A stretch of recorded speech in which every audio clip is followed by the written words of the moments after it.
धीमा पड़िलाणी अमेरिकार श्रम बजार कमुछि निजुक्ति बढ़ुछि बेकारी समस्या।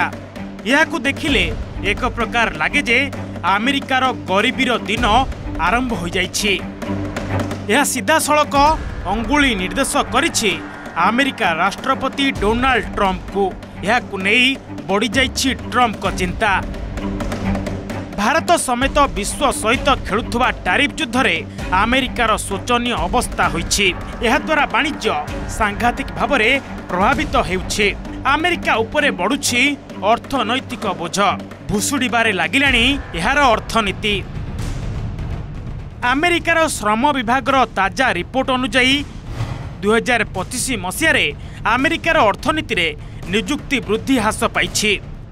चलित वर्ष एपर्यंत प्रति मासरे हाराहारी 85,000 नुआ निजुक्ति जोड़ा जाइछि।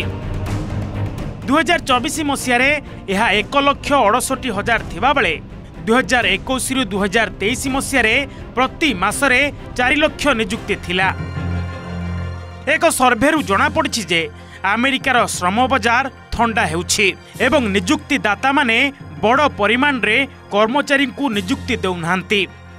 यह छड़ा 2025 अगस्त सुधा निजुक्ति दाता माने पाखापाखि 9 लाख चाकरी छटई घोषणा करथिले, जहा 2024 रे पाखापाखि 8 लाख थिला। एथिरु स्पष्ट बुझा पड़े अमेरिकार चाकरी अभिवृद्धि दुर्बल हेबार लागिछि। अन्य पक्षरे 50% टैरिफ कारणरू सांघातिक भावे क्षति सही पारे अमेरिका।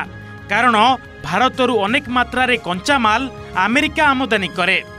हेले एबे अमेरिका कंपनी गुड़िक कंचा माल ठीक रे पाइबे नाही किंबा नेबे नाही। कारण टैरिफ वृद्धि हेतु सेमानकर उत्पादन खर्च बढ़ी जिवो, जहा द्वारा सेमानकर लाभ उपरे नकारात्मक प्रभाव पकाइबो।